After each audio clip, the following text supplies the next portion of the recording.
호세아서 9장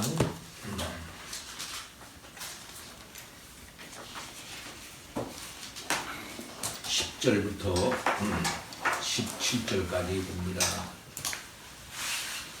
옛적에 내가 이스라엘을 만나기를 광야에서 포도를 만남같이 하였으며 너희 조상들을 보기를 무화과 나무에서 처음 맺힌 첫 열매를 봄같이 하였거늘 그들이 바알 부올에 가서 부끄러운 우상에게 몸을 들이므로 저희가 사랑하는 우상같이 가증하여 졌도다.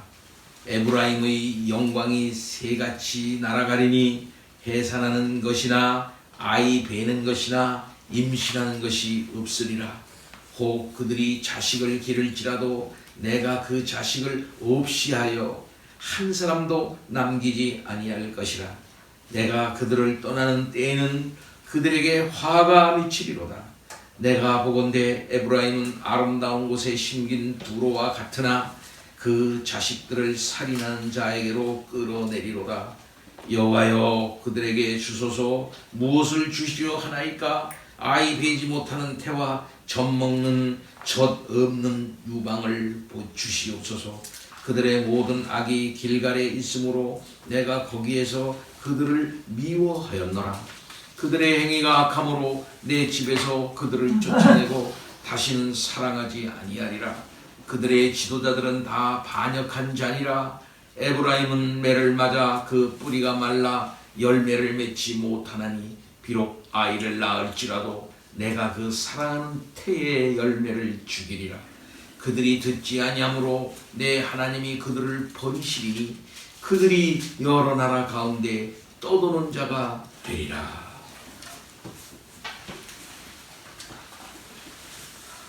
오늘 여기 17절 말씀 마지막 부분에 보면 떠도는 자가 되리라. 떠도는 자가 되리라. 참으로 가슴 아픈 말씀이 아닐 수가 없습니다. 어떻게 이스라엘이 떠도는 자가 됩니까? 하나님께서 애굽에서 노예 생활하던 그들을 불러 모으시고 애굽을 치시고 하나님 중심으로 하나를 모아서 언약적 질서를 부여해 주셨습니다. 그들을 모아서 광야를 지나게 하여 주셨사오고 가나안 성 대표적인 성 여리고를 침으로 말미암아 하나님이 그들 가운데 함께하고 있음을 세상 모든 사람들에게 보여내셨다는 것입니다. 그들을 구원하시는 것은 압박으로부터의 해방이면서 또한 세상을 침공하여 승리하는 그리고 기업으로 그 땅을 주시는 하나님이셨던 것입니다. 그들은 결단코 떠도는 자가 아니었던 것이죠. 하나님께서 그들과 함께하여 주심으로 말미암아 그들 가운데 하나님의 능력이 나타나도록 하시는 그런 자였던 것입니다. 당시 최고의 제국이었던 애굽도 치시고 또 중동 지방의 애굽과 아프리카와 또 그다음에 근동 지방으로 이제 나가는 중간의 거점이었던 광야를 가로질러 나갈 수 있도록 했던 것입니다. 그 많은 숫자가 광야를 가로질러 나갈 수 있다고 하는 것은 지금도 불가사의한 일입니다. 250만 명 정도 되는 사람들을 광야에서 40년 동안 먹이시고 입히신 하나님의 놀라운 역사는 어디 갔다는 말씀입니까? 그 모든 것을 경험했던 이스라엘입니다. 여리고를 이긴 이스라엘입니다. 홍해를 건넌 이스라엘입니다. 또한 요단강을 하나님의 그 놀라운 능력으로 이긴 건넌 이스라엘입니다. 그런 이스라엘이 다 어디 갔단가? 근데 오늘 보는 말씀 보면은 다 반대.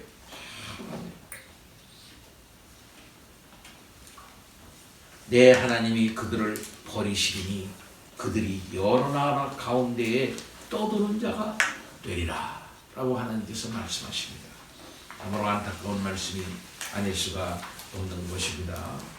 오늘은 이 말씀을 중심으로 해서 계속해서 지난번에 이어서 말씀을 이제 드립니다. 10절 말씀입니다. 옛적에 내가 이스라엘을 만나기를 광야에서 포도를 만남같이 또한 너희 조상들을 보기를 무화과 나무에서 처음 익은 천년매를 봄같이 하였다. 그렇게 말씀하고 있습니다. 두 가지 비유가 나오죠. 광야에서 포도를 만남같이 또 무화과 나무에서 처음 맺힌 천년매를 봄같이 두 가지의 지구가 반복적으로 나오고 있습니다. 뭐같이 했다, 뭐같이 했다 하는 것은 여러분 뭡니까? 두 개가 같이 나오는 점칭적이죠. 이건 시적으로는 강조입니다. 그만큼 하나님께서 이스라엘을 즐거워하셨고 사랑했다 하는 사실을 말해주고 있는 것입니다. 하나님께서 이스라엘에 대한 지극한 사랑과 관심을 이렇게 비유적으로 표현을 한 것이죠. 광야에서 포도를 만난다는 건 얼마나 즐거운 일입니까? 광야입니다. 포도나무가 있을 리가 없죠. 예. 그런데 그곳에 포도나무가 있는 거예요. 그래서 포도를 따서 입에 이제 머금었습니다. 그러니 포도알이 입 속에서 터져요. 얼마나 참으로 맛있고 얼마나 신선한 것이겠습니까? 이야, 여기 포도나무가 있네, 광야에. 이게 웬일이야? 참으로 즐거운 일이죠. 뿐만 아니라 무화과를 심었는데 그 무화과에서 처음 첫 열매가 맺힌 거예요. 참으로 반가운 것이죠. 참으로 기쁜 것이죠. 처음 익은 무화과 열매도 우리 모두에게 큰 기쁨을 주는 겁니다. 우리 집에 무화과 나무가 두 그루가 있어요. 요 앞에. 근데 다른 열매들은 우리들에게 기쁨을 주지 못합니다. 예. 우리 집에 유실수가 여러 있어요. 감나무도 있고요. 뭐 저 뒤에는 대추나무도 있고요. 저 뒤에는 무슨 뭐 빨갛게 익는 게 뭐야. 그런 것도 있고 여러 가지 나무가 있어요. 근데 하나같이 열매가 안 맺어요. 이상하게. 물어보니까 다 바이러스에 걸렸다. 식물 바이러스에 다 감염이 돼서 있어가지고 약을 안 치면 안 된다는 거예요. 근데 유독 무화과는 잘 열려요. 무화과. 그게 무화과를 많이 우리가 따먹고 여러분들도 먹고 하지 않았습니까? 예. 근데 그 무화과 나무에서 처음 익은 무화과 열었단 말이죠. 꿀과 같이 달지요. 큰 기쁨과 큰 위로를 그 무화과 나무가 주는 것입니다. 하나님께서는 이스라엘을 보는 걸 그와 같이 보고 있어요. 광야에서 포도를 만난 같이 무화과 나무에서 처음 맺힌 첫 열매를 본 것 같이 내가 너희를 그렇게 사랑하고 그렇게 관심을 가지고 그렇게 너희들을 참 좋아하지 않았느냐. 하나님께 이렇게 말씀하는 것입니다. 그러나 북쪽 이스라엘은 이런 하나님의 사랑을 배신했습니다. 우상에게 자기의 순결을 갖다가 바치고 말았다 이 말입니다. 하나님만 사랑해야 될 텐데, 하나님만 기뻐해야 될 텐데 다른 것을 기뻐하고 자기의 사랑과 자기의 관심을 우상에게 바쳤다 이 말씀입니다. 하나님은 이것을 안타깝게 여기는 거예요. 그 대표적인 것을 뭐라고 말하고 있습니까? 바알부올에 가서 부끄러운 우상에게 몸을 들임으로 그들이 사랑하는 우상같이 가증하여 졌다. 그렇게 말합니다. 가증하여 졌대요. 가증하여 졌대요. 예. 사랑을 어디다 바쳤습니까? 우상에게 바쳤대. 그들이 사랑한대. 사랑. 이 사랑이라는 것은 뭡니까? 그 마음속에서 애타는 거거든요. 보고 싶어도 보고 싶은 게 사랑이거든요. 그 사랑하는 마음을 갖는다고 하는 것은 얼마나 아름다운 것입니까? 그런데 하나님을 사랑해야 되는데 하나님을 보고 싶어하고 하나님께 마음을 바치고 몸 바치고 하는 그런 마음을 가져야 되는데 그런 마음을 우상에게 바쳤다 이거예요. 이것이 가증한 것이다. 하나님 보시기에 가증한 것이고 이것이 가장 더러운 것입니다. 예. 우리 부부는 그것만 나오면 다 텔레비 다 끄는 게 있어요. 뭐가 나오냐면 연예인들이 무당 복장을 하고 나와가지고서 막 점집처럼 만들어 놓고 손님을 맞아. 응? 오늘은 누가 오나? 저런 사람도 들어오네 하면서 키 큰 김장훈이 같은 사람이 그 무당처럼 이렇게 탁 자리하고 앉아가지고서 점을 치는 그 점집처럼 차려놓고 뭔가를 하지요. 그 사람도 했고 옛날에 어떤 사람도 했어요. 강모인가라고 하는 사람도 그렇게 했어요. 그것만 나면 다 꺼버립니다. 다른 데로 돌려. 아유 보기 싫어라. 예예예. 왜 그러냐면 그런 것들은 다 가증한 일이기 때문에 그런 것입니다. 지금의 상황과 과거의 일과 앞의 일을 다 그에게 묻는 거예요. 예. 그래서 그에게 마음을 홀랑바치는 거예요. 그것처럼 악하고 가증한 것은 없는 것입니다. 우리의 마음, 또 우리의 장래, 우리의 모든 것들은 하나님에게 맡겨져 있는데 그 하나님께 나와 구하고 하나님께 모든 것을 다 묻고 그래야 되는데 다른 것에게 묻는 거거든요. 그럼 자기 현재와 미래를 그들에게 맡기는 거나 마찬가지다. 이 말씀, 이건 가증한 거예요. 하나님의 모든 역사, 그의 능력, 그걸 부정하는 일이 되어버리고 마는 것입니다. 그들이 바알 부월에 가서 부끄러운 우상에게 몸을 드렸다 그랬습니다. 이것은 가증해진 것을 말하고 있는 것입니다. 바알 부월은 부월에 있는 바알이라는 뜻으로 부월에 있는 바알의 집의 약자인 듯 합니다. 또 우상은 물론 바알을 가리킬 것이에요. 그런데 여기 바알 부월에 가서 그랬습니다. 바알 부월에게 갔다 하는 말은 뭐냐면 창녀에게 갔다는 말과 똑같은 말이에요. 창녀에게 갔다라고 하는 말은 성적 관계를 맺었다라고 하는 뜻으로 이제 그 쓰는 말이거든요. 그래서 이스라엘 사람들이 부부관계의 성적 관계를 묘사할 때 갔다라고 하는 말을 쓰는 거예요. 나는 그 여자에게 갔다라고 하는 말은 그 여자와 성관계를 맺었다. 이 말을 하는 거예요. 그러니까 호세아는 북쪽 이스라엘 백성들이 하나님과 맺은 거룩한 언약 관계인 이 거룩한 언약, 영적 결혼을 깨달은 걸 말하는. 바알을 숭배한 것은 아내가 남편을 배반하고 다른 남자에게 간 것과 같은 간음과 같은 무서운 사건이라고 말하고 있는 것입니다. 그래서 더러워졌다는 거죠. 그래서 가증하다고 말하는 것이죠. 하나님을 남편으로 이스라엘을 아내로 비유하면서 하나님께서는 내 아내요 내 아내요라고 말하고 있는 것입니다. 그리고 이스라엘은 그 하나님을 영적인 남편으로 알고 영적인 결혼관계 속에서 오로지 하나님만, 또 하나님은 오로지 이스라엘만 그 비밀한 그 사랑의 관계, 영적 관계를 맺는 거거든요. 근데 그것이 깨진 것이다. 그것이 이런 비밀하고도 기밀하고도 그렇기 때문에 내밀한 이런 관계 안에서 그들은 하나님을 배반하는 거예요. 그렇기 때문에 이 간음이라고 하는 것은 가장 악하고 더러운 것, 도둑질보다도 나쁜 거예요. 어쩌면 세상에 거짓말하는 것보다도 나쁜 겁니다. 이것은요. 왜 그러냐면 자기에게 죄를 짓는 것이고 자기 아내에게 죄를 짓는 거예요. 그렇기 때문에 이 간음이라는 것은 가장 나쁜 것입니다. 예. 사랑하는 성도 여러분, 때로는요 우리가 거짓말할 수도 있어요. 때로는요 이 도둑질도 할 수가 있습니다. 때로는 세상에 나가서 조금 계약관계에 어기는 일들이 할 수가 있어요. 부모를 거역할 수가 있습니다. 때로는 재판장에 나가서 거짓 증언할 수가 있어요. 그러나 죄송한 말씀, 다 나쁜 일이죠. 나쁜 일이긴 하지만 그러나 간음은 하지 말아야 됩니다. 이것은 자기에게 죄를 짓는 것이고 자기 아내에게 죄를 짓는 것이고 하나님과 맺은 거룩한 언약 관계에서 큰 죄를 짓는 거예요. 네. 이런 일을 우리가 하지 말아야 됩니다.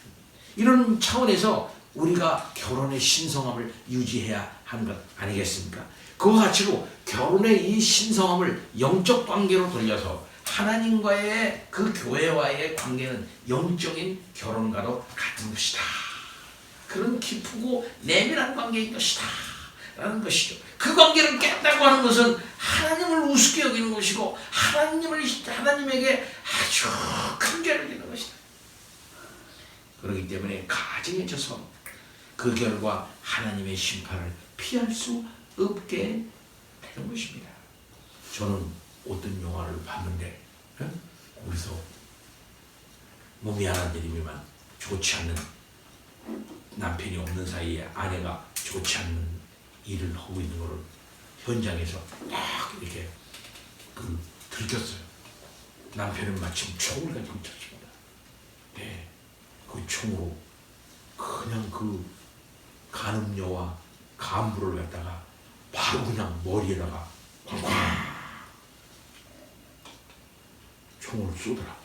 그래서 이게 거기서 죽고 그런 상태에서 얘가 도망을 나와가지고 이제 어떻게 하다가 이제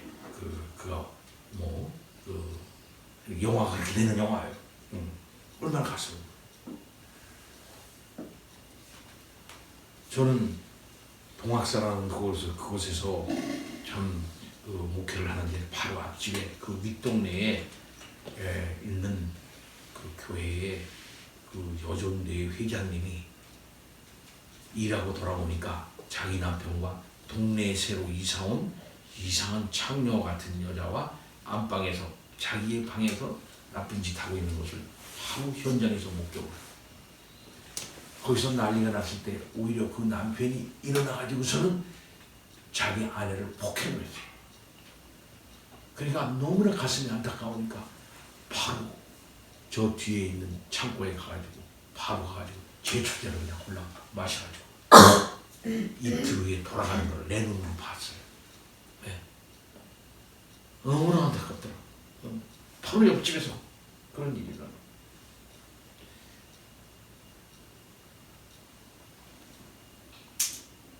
하나님의 안타까움이라는 게 얼마나 그렇겠습니까?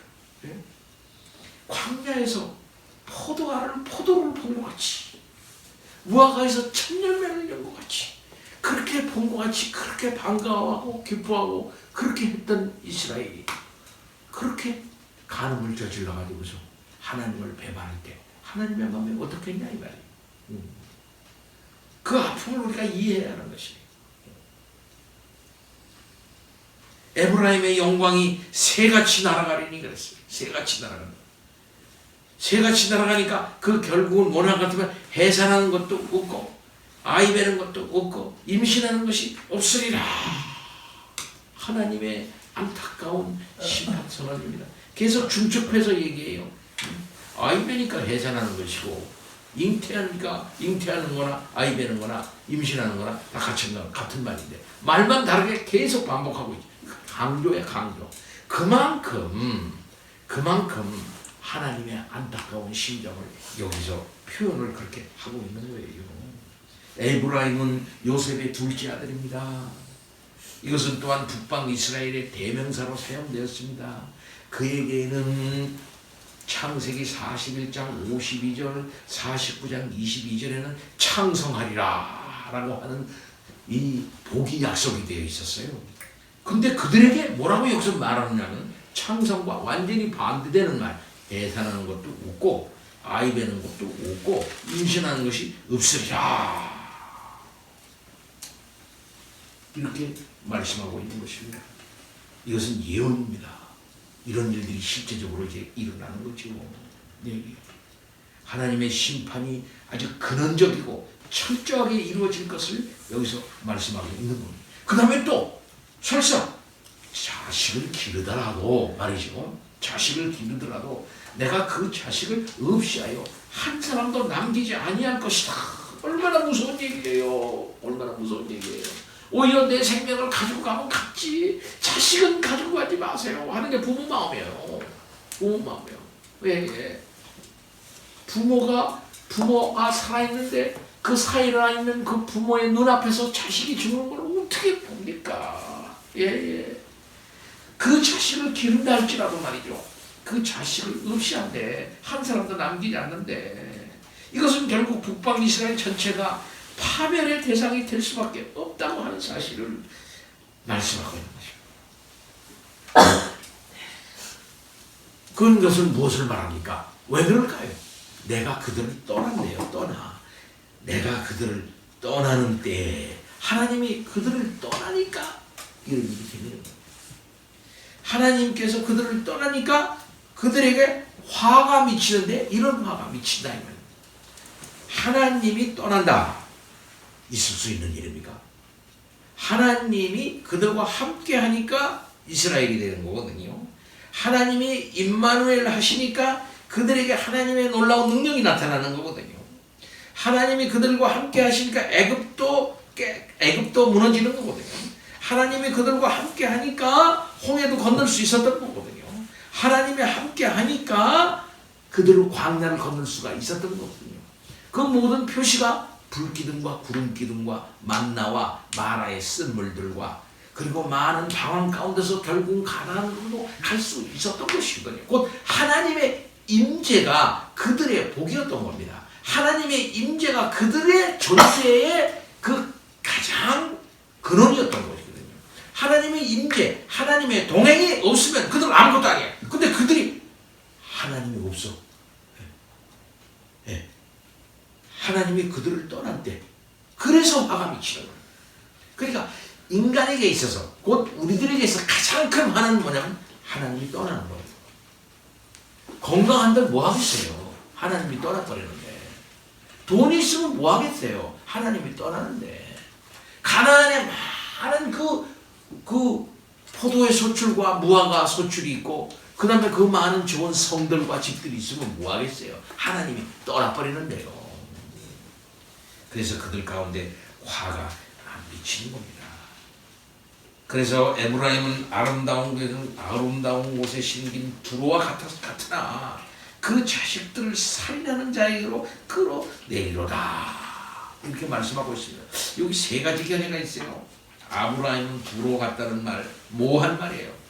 먼저 뭐냐면 에브라임을 목적으로 해가지고 하나님께서 에브라임을 택하여 아름다운 땅에 심기운 두로와 같게 했다. 이런 견해가 있고, 두 번째는 뭐냐면 두로에 해당되는 그 말을 종려나무로 보아가지고 하나님께서 에브라임을 기름진 초장에 옮겨 심음이 마치 종려나무와 같다라고 해석할 수가 있겠고, 셋째는 우리 요거 한글 이 개역 개정판 같이 에브라임은 아름다운 곳에 심기운 두로와 같다 이렇게 해석하는 것입니다. 즉 하나님께서 아무런 가치가 없는 이스라엘을 택하셔서 기름진 가나안 땅으로 인도하시고 하나님의 영광이 그 백성을 통해서 온전히 나타나기를 기대하셨다. 그러나 북쪽 이스라엘 백성들은 범죄해서 하나님의 영광을 가리웠다. 그래서 하나님은 그들에게 오늘 여기 본문을 나타나는 것처럼 자식들을 다 전쟁에 내어보내어 죽음을 맞이하게 하는 그런 심판을 당하게 되리라고 선포하기에 이른 것입니다. 그렇게 해석하는 것이 이게 세 해석이 다 거의 비슷비슷해요. 그런 면에서는요, 다 같은 거의 비슷한 뜻으로 이제 보아집니다. 그러니까 이 본절은 결국 뭐냐면은 이 말은 북쪽 이스라엘 백성에게 은총을 거두실 거라는 거죠. 은총을 거두실 뿐만 아니라 더 이상 그 백성을 보호해 주시지 아니할 것이다. 이런 말씀입니다.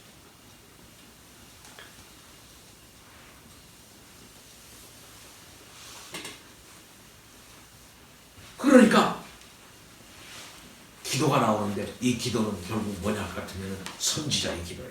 여호와여 그들에게 주소서. 뭘 줍니까? 무엇을 주시려 하시나이까? 반복하면서 아이 베이지 못하는 태를 주십시오. 젖없는 유방을 주시옵소서. 이 말, 이게 무슨 말이에요? 아이 베이지 못하는 태, 젖없는 유방을 왜 줘요? 왜 달라고 기도를 하는 거예요, 여기에? 예. 원래 옛날에는 자녀는 복의 상징이었고 아이를 베지 못하는 것은 저주로 여겨졌어요. 옛날에는요. 요즘은 안 그래. 그렇다고 바로 얘기하면 안 돼요. 그건 아니에요. 따라서 선지자의 간구, 여기서 나온 선지자의 간구는 분명 뭡니까? 저주를 비는 거예요. 아이 되지 못하는 태를 주세요. 젖없는 유방을 주시옵소서. 이거 분명히 저주를 비는 거예요. 어떻게 저주를 빌 수가 있나? 이건 무슨 뜻이냐 하면은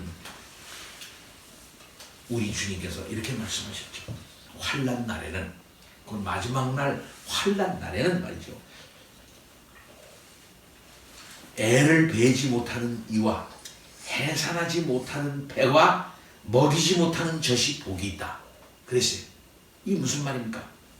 지금 전쟁이 나가지고 뭐 환난이 나가지고서 막 난리가 치고 막 있는데 애를 벌써 어떡하죠? 도망을 못 가. 애를 지금 낳아야 될 텐데, 애를 막 낳아야 될 텐데 말이죠. 막 전쟁이 나가지고 막 적군이 막 쳐들어오고 난리가 나는데 애를 어떻게 낳아 그런 데서? 그러니까 선지자가 하나님 아버지 아예 애를 베지 못하는 태와 젖없는 유망을 주시옵소서. 이 말은 무슨 말입니까? 이만큼 절박한 거예요. 이만큼 절박한 것을 말하고 있는 거예요. 예수님의 말씀처럼 북쪽 이스라엘 백성들이 겪게 될 무서운 하나님의 심판을 잘 알고 있는 이 선지자가 이러한 어쩔 수 없는 강구로 오히려 북쪽 이스라엘 백성들에게 사랑을 나타내는 하나님 아버지 아예 이때 애를 베지 못하게 하시고 애 낳으면 어떡합니까? 아예 젖없는 유방을 아예 주시옵소서. 반대로 얘기를 하고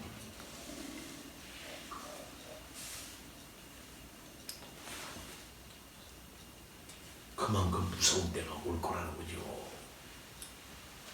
사랑을 한 거예요. 어쩌면 좋습니까? 15절입니다. 그들의 모든 악이 길갈에 있으므로 내가 거기서 그들을 미워하였노라. 하나님이 떠나간대요. 화가 미친대요. 근데 하나님이 미워한대요. 아까는 하나님이 뭐라고 했습니까? 사랑했다고 했잖아. 하나님이 정말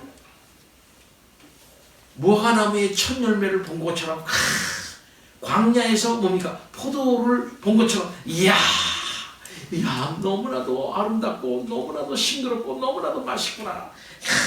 참 좋구나 했던데 하나님이 그걸 미워한대. 하나님이 미워하면 어떡합니까? 하나님이 왜 그럽니까? 악이 길갈에 있기 때문에.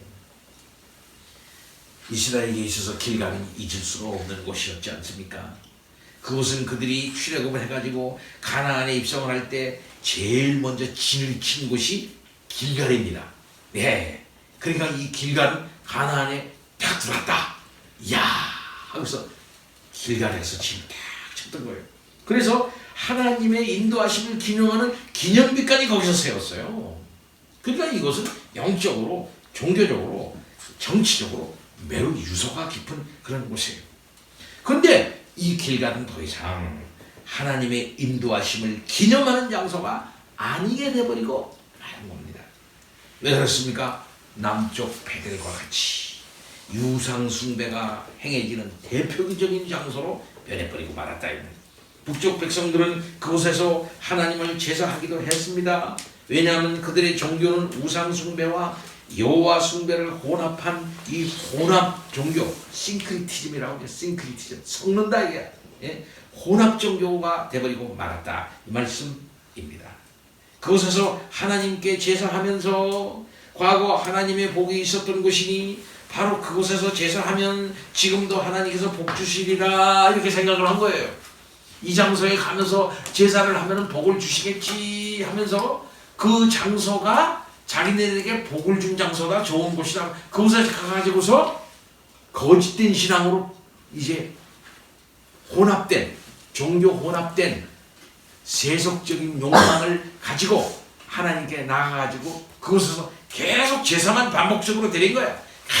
계속 제사를 반복적으로 드리는 거예요. 계속 영과 진리로 예배하지 아니하고 회개가 없는 우상숭배와 동반한 그런 제사를 반복적으로 계속 제사를 드리는 거예요. 계속 제사를 드리는 거예요. 하나님께서 복 주시길, 복을 주실 때까지 내가 제사를 드린다. 복을 주실 때까지 제사를 드린다. 복을 계속, 그 제사는 뭐가 되는 겁니까? 제사는 결국 뭡니까? 복을 받는 수단인 줄 알고 계속 드리는 거예요. 그죠? 그 복은, 그 제사는 뭐가 되냐면 주술이 돼버리고 마는 거예요. 주술이 돼버리고 계속 주술이 돼버리고.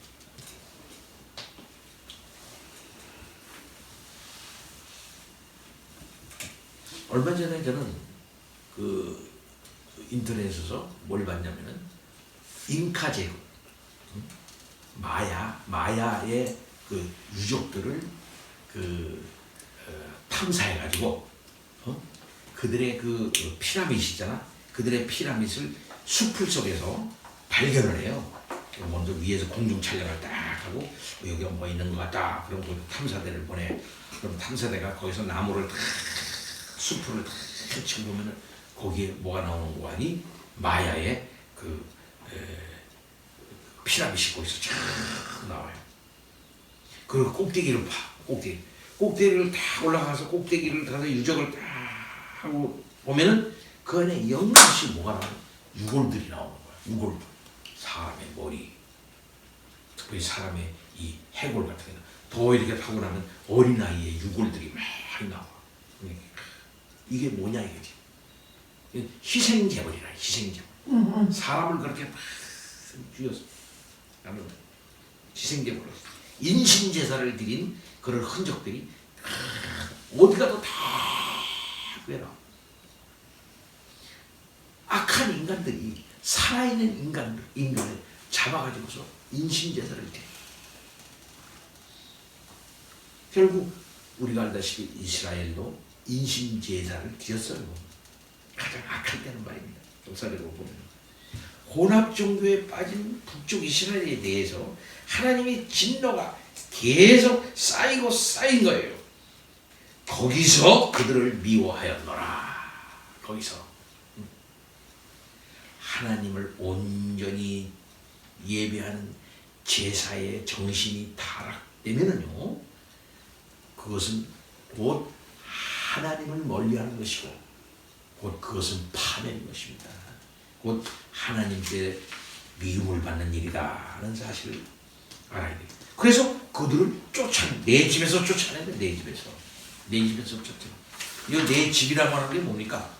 내 집, 넓게는 뭡니까? 가나안 땅이에요. 백성들이에요. 백성들의 땅, 가나안 땅. 여기서 다 쫓아낸 거예요. 내 집에서 쫓아낸 거예요. 에덴 동산이 하나님의 집이었지 않습니까? 곧 에덴 동산은 하나님과 만나고 하나님께 나아가고 하나님을 찬양하고 하나님을 즐거워하는 뭡니까? 성전이야. 성전. 에덴 동산이 성전이에요. 성전. 근데 그들은 죄를 졌기 때문에 그 성전에서 있을 수가 없어요. 성전에서 내쫓는 거야. 그 내쫓던 그 자를 유리하고 방어하는 자들, 떠도는 자, 히브리인들이 떠도는 자들이었단 말이야. 히브리인들이 떠도는 자들을 모아가지고서 하나님께서 다시 하나님의 성전으로 데리고 들어가는 거예요. 이게 가나안이야. 가나안은 그런 면에서 볼 때는 성전 개념이에요. 성전 개념이 있어요. 그러니까 성전 개념은 거룩한 곳이 성전이죠. 거룩한 곳으로 데리고 들어가. 그래서 거기서 하나님을 만나게 하고 하나님의 통치를 받게 하고 하나님께 기도하고, 그래서 거기는 성전, 예루살렘 안에 성전도 있지만 그것은 거룩한 땅 그 전체를 상징적으로 추격한 것이에요. 근데 가나안 땅은 성전적인 개념이 있어요. 그래서 하나님이 거기 계시고 복 주시고 그 백성이 거기서 복을 누리고 이게 살아나는 개념이에요.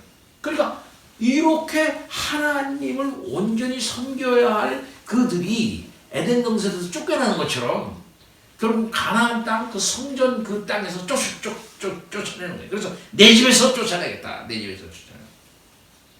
하나님의 기업의 땅에서 쫓아내겠다는 거예요. 그래서 그들은 어떻게 되는 것입니까? 이방 각지로 흩어져서 유리하고 방황하게 되는 것이에요. 곰곰이가 가인처럼 쫓아내버려. 더 가가지고서 유리하고 방황하는 것입니다. 어떤 누구를 만날지 모르는 거예요. 하나님, 내가 어떻게 어떤 놈 만날지 날 죽일지 모르는데, 내가 아벨을 죽인 것처럼 또 다른 놈 날 죽일지 모르는데 내가 어떻게 삽니까? 무서워서 못 가요. 무서워서 못 가요. 하는 이 가인처럼 또 돌아다녀요. 또 돌아.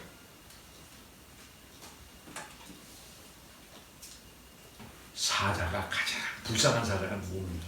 무리에서 떠난 떠돌이 사자. 떠돌이 사자. 암사자가 없는 떠돌이 사자.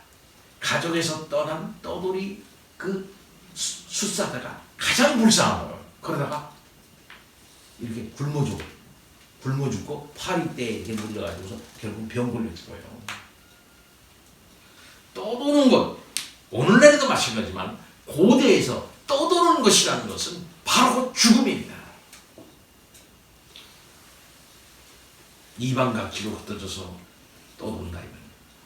에브라임은 매를 맞아 그 뿌리가 말라 열매를 맺지 못하나니. 뿌리가 마르니까 열매가 없죠. 뿌리가 풍성해가지고 샘 곁에 시냇가에 심기운 그 나무처럼 말이죠. 무성한 가지로 올라가려면은 그 뿌리가 그 물가에 들여가지고서 큰 물을 빨아 올리고 줄기를 올려가지고 이렇게 열매를 맺고 그렇게 해야 되니까 이것이 아름다운 복 아닙니까? 네? 시편 1편에 나와 있는 것처럼. 그러나 하나님의 말씀을 떠나면 그들은 뿌리가 마르는 것과 같이 결국은 열매를 맺지 못하게 된다. 네. 인생이 그런 인생들이 얼마나 많습니까? 이것은 아주 근원에서부터 말라서 근원으로부터 철저히 심판받을 수밖에 없게 될 것이다 라고 말씀하는 것입니다. 그들이 듣지 아니함으로 내 하나님이 그들을 버리시니 그들이 여러 나라 가운데 떠도는 자가 되리라. 신명기 28장에 벌써 예언해 놓고 있잖아요. 네? 일찍이 모세가 하나님 나라 올라가기 전에 경고를 이렇게 했어요.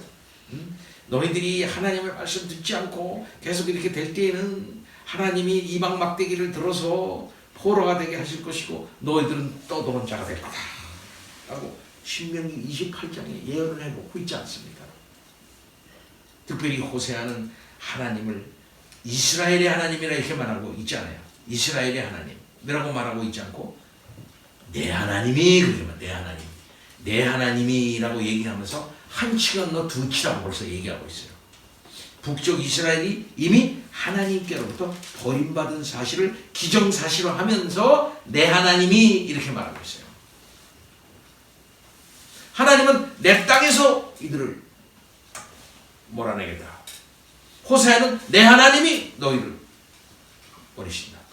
이렇게 얘기하고 이미 그들에 대한 철저한 심판은 현실화되어졌다. 어쩔 수 없다. 라고 하는 사실을 말해주고 있는 것입니다. 사랑하는 성도 여러분, 어떻게 하면 좋습니까? 오늘날 우리의 신약교회는 이와 같은 철저한 심판은 받지 않을 것이다 이렇게 생각하는지는 몰라요. 그러나 교회 안의 모습은 이런 모습들이 많이 있는 것을 볼 수 있습니다. 영적인 피폐상, 영적으로 너무 피폐해 있어요. 경건에 힘쓰지를 않아요. 예배의 그 경건함과 예배의 그 맛을 잃어버립니다. 하나님의 말씀을 듣는 순간에 그때의 그 깨우침과 그 하나님의 말씀이 전해졌을 때 오는 그 기쁨, 그리고 그것을 받아들였을 때 그 마음 가운데서 오는 충혈, 감동, 이런 것들이 사라진 예배, 그런 것이 없는 현대 세속적인 교회. 그저 교회 안에 뭐만 가득 차 있습니까? 행사, 이벤트, 음악, 이런 걸로만 가득 차 있다. 황홀경 추구, 이런 것만 가득. 그 다음에 막 부산스러움, 이런 것만 가득 차 있다.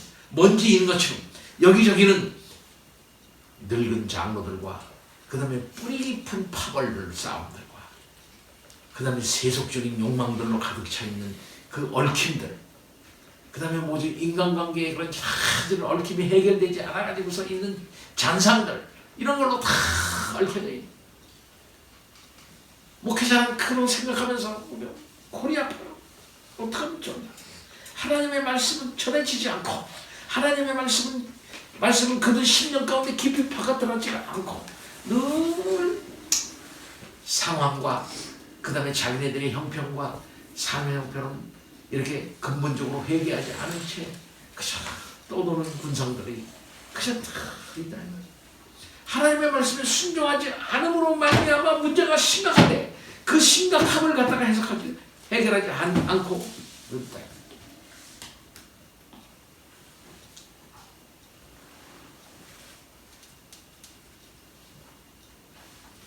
그리고 와서 헌금을 맨날 하고 그런 대로 뭐 입에 붙은 찬송을 맨날 하고 모여서 교회 행사를 맨날 찬송을 깔깔거리고 울고 밥도 같이 먹고 그러지만은 세상 그 마음 가운데 하나님을 향한 열정과 하나님의 말씀에 대한 감격과 하나님이 무엇을 원하시는가에 대한 그 따가운 가슴 깊은 안타까움, 하나님의 뜻을 이루어 드려야 되겠다고 하는 그런 가슴 깊은 열망, 깊은 하나님의 말씀에 대한 깨달음으로 터는 경건, 마음속으로 도는 찬양에 대한 반향, 감동, 이런 것들은 심지가 오래돼.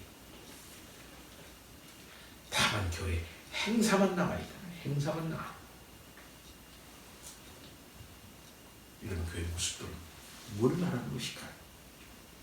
구약교회의 그런 남맥산과 같은 그런 광야에서 만난 포도알처럼 와 포도나무다 무화과나무가 첫 열매처럼 이야 싱그럽고 달콤하구나. 이런 신선함과 진정한 경건의 아름다움을 우리는 가져야 되겠습니다. 다 같이 기도합시다. 하나님 아버지, 하나님의 안타까움, 하나님의 마음을 우리가 알아야겠습니다. 호세아가 말하고 있는 이 메시지를 오늘 우리 신약교회가 잘 깨닫고 우리의 마음 깊숙한 곳으로부터 하나님을 사랑하고 하나님을 정말 좋아하고 하나님께 우리의 모든 것을 바치는 우리가 되게 하여 주옵소서. 칼빈처럼 내 심장을 바치나이다 라는 고백을 하는 우리가 되게 하여 주옵소서. 예수 그리스도 이름으로 기도하옵나이다. 아멘.